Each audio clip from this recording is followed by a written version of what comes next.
This is a temporary defensive position until a suitable arrangement is found. গাজায় যুদ্ধবিরতি পুনর্বহাল ও Israeli জিম্মিদের মুক্তির লক্ষ্যে কায়রোতে অনুষ্ঠিত সর্বশেষ আলোচনা কোনো দৃশ্যমান অগ্রগতি ছাড়াই শেষ হয়েছে। আলোচনার মূল অন্তরায় হয়ে দাঁড়িয়েছে হামাস ও ইসরায়েলের পারস্পরিক অনমনীয় অবস্থান।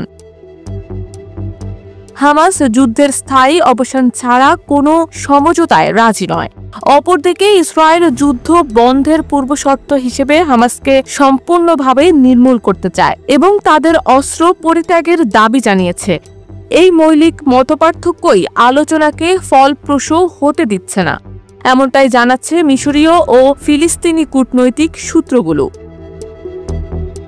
সাম্প্রতিক কায়রো বৈঠকে হামাসের গাজা অঞ্চলের প্রধান খলিল আল হাইয়ার নেতৃত্বাধীন প্রতিনিধি দল কিছুটা নমনীয়তা দেখালেও মূল শর্তে তারা অনড় রয়েছে।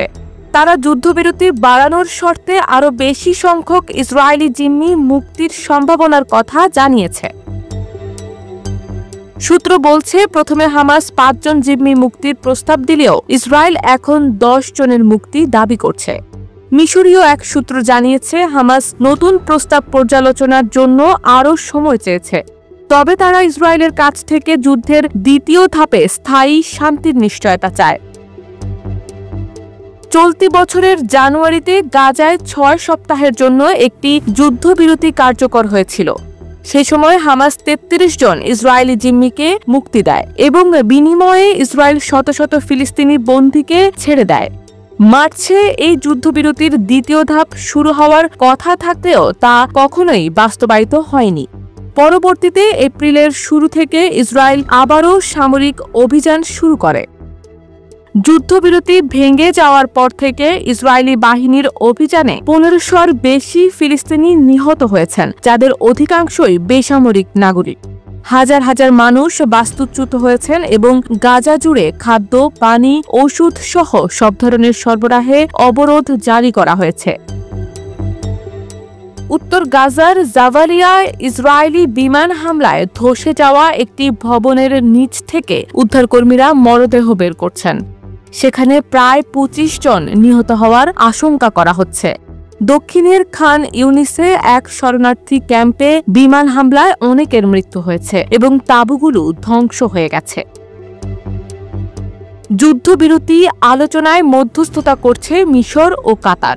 রবিবার দোহায় মিশরের president Abdel Fattah al Sisi ও কাতারের আমির শেখ তামিম বিন হামাদ আল থানির বৈঠকে যুদ্ধবিরতির বিষয়টি গুরুত্বপূর্ণ আলোচ্য ছিল। সিসি যুদ্ধবিরতি চুক্তির নিশ্চয়তা দিতে আন্তর্জাতিক সম্প্রদায়ের সক্রিয় ভূমিকাও প্রত্যাশা করেছেন। এদিকে মার্কিন প্রেসিডেন্ট ডোনাল্ড ট্রাম্প ইসরায়েলের অভিযানকে সমর্থন দিয়েছেন এবং ফিলিস্তিনি জনগণকে গাজা ছেড়ে যাওয়ার আহ্বান জানিয়ে আলোচিত হয়েছেন। তিনি দাবি করেছেন, জিম্মি মুক্তিতে কিছু অগ্রগতি হয়েছে। 2023 সালের 7 অক্টোবর হামাসের আকস্মিক হামলায় ইসরায়েলে 1200 মানুষ নিহত ও 251 জন জিম্মি হন। এরপর থেকেই চলমান ইসরায়েলি অভিযানে এখন পর্যন্ত 50,900-রও বেশি ফিলিস্তিনি নিহত হয়েছেন বলে জানিয়েছে স্থানীয় স্বাস্থ্য কর্তৃপক্ষ।